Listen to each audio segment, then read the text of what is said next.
All right, welcome back, everybody. So glad to have you here. Today, we're going to be talking about the number one thing that's costing you big, big money. And I'm just going to go ahead and give you the spoiler alert right now. It's your ideal client. Like, if you're not identifying who that person is, like you're leaving all the money on the table. Your marketing isn't going to land. Nothing is going to work. But that is the first thing that everybody wants to gloss over, right? I have to tell you all a story. I'm so excited. I'm working with a very large accounting firm. And was getting ready to present to a group of managing partners about a training series that we're working on and so forth. And one of the topics was about how to message yourself in the digital space as a professional services provider, right? Okay. So I'm going over the slide deck with the marketing person at the company who she's adorable. I love this chick. She's great. She's definitely, I'm using air quotes here, she's very corporate. And she told me that I could probably just go ahead and take out the slide on identifying your ideal client because they just want to talk about how to write a compelling social media post. That's really what they want to know. And she said, we just need to focus, on this social media post. I mean, I remember that she was really cute about it, but she's like, yeah, we don't need to spend any time on this, right? And I kind of pushed back gently and said this. Here's the thing. How I teach people to message their content is directly aligned with who it is that they're speaking to. And yes, this applies to social media. 1000% yes, it does, right? If you're not able to intimately understand the pain points your ideal client is grappling with, that they're having to work with on a daily basis, you certainly, without a shadow of a doubt, you will not be able to say the words that will emotionally connect you to that person.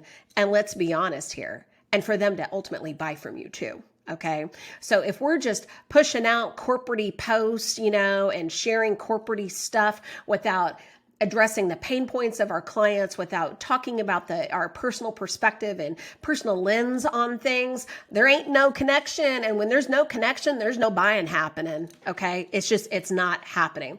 So it was so interesting. I was talking with one of the company's managing partners he's young, he's super savvy on social media. And I was asking him, I was just like, talk to me about who you're, like when you're putting your social media out there, like who is the person that you're talking to? Who's your ideal client, right? He said that his person is someone who works in the private equity venture capital space, all right? I was like, talk to me about this person. Like, what about this person, are you talking to? And he goes, the type of person that I work with, they sacrifice a lot. Time away from the family, time away from the things that they really enjoy doing. And I thought that was really interesting. He had already done some preliminary work about figuring out that pain. What is the pain that this person is experiencing? And, this particular managing partner has done a great job emotionally connecting with his ideal client because he talks about the sacrifice in his social media posts. So I'm going to give you an example, all right? Because I thought this was brilliant what he did. He had a post on LinkedIn a few months ago talking about his mom, how his mom would always call him during the start of busy season, during busy season, and tell him, hey, because this guy's an accountant, right? And before he was managing partner, he was working on projects and he was an accountant. And she would tell him, you're just working too much. You need to take care of yourself. You need to have a break. I'm worried about you that you're doing so much, blah, blah, blah. And, it was such a beautiful tribute that this guy did at his post about his mom. This partner, he's now managing partner, so he's managing people right now. But this partner loves his work, loves it. And he talked to his mom about why he loves his work. And even though the sacrifice is tough a few months out of the year, the reward is he feels like he's making a huge impact on the lives in his office and with the company. Okay. Sacrifice. All right. This was a pain point for his ideal client. And this is exactly the topic that he is talking about in his social media. It's brilliant. It's brilliant, you all, because he is speaking. And in fact, it was so interesting. He and I were sharing some voice texts back and forth. And he told me, he was just like, he had been trying to get into, a new client or whatever.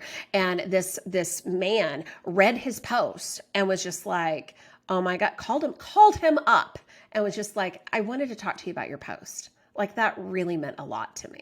I'm like, okay, these are the stories that we tell. This is how we emotionally connect. Okay. So in order to make meaningful connections in your marketing messaging, I want you to do the following. Number one, I want you to think of the name of a client that you've worked with, that you've genuinely enjoyed working with. What did you enjoy about them?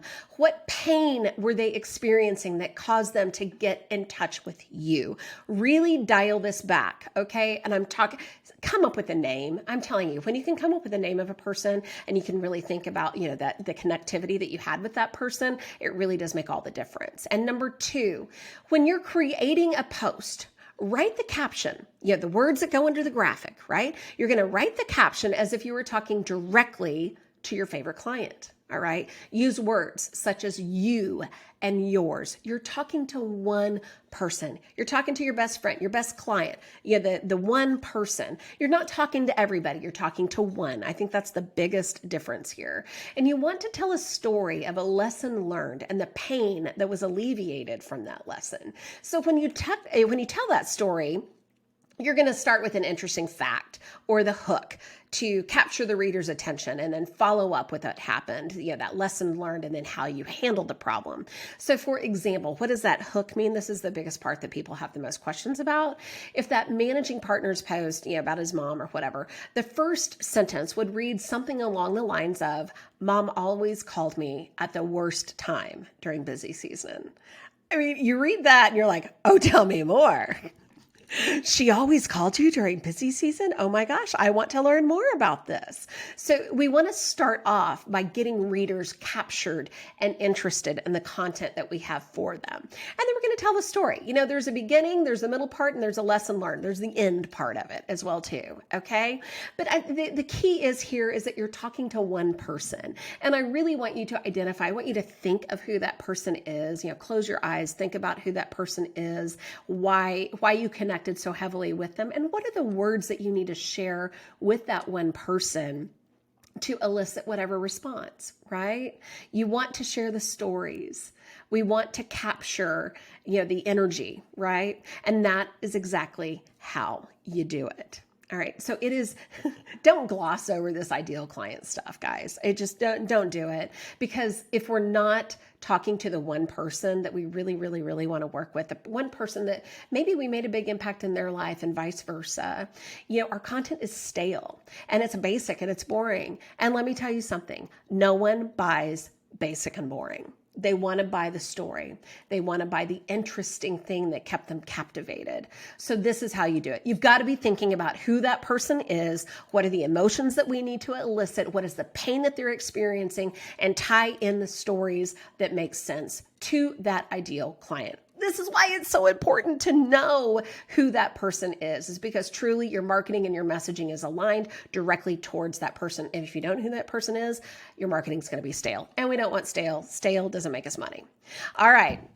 Y'all, this is it for a while. I'm taking a break over the summer and I'm so excited to come back in July with a brand new series and I've got something special that I'm really working on that I'm so excited to bring to you in July, first part of August as well too. So stay tuned and I will talk to you soon. And in the meantime, have a great summer.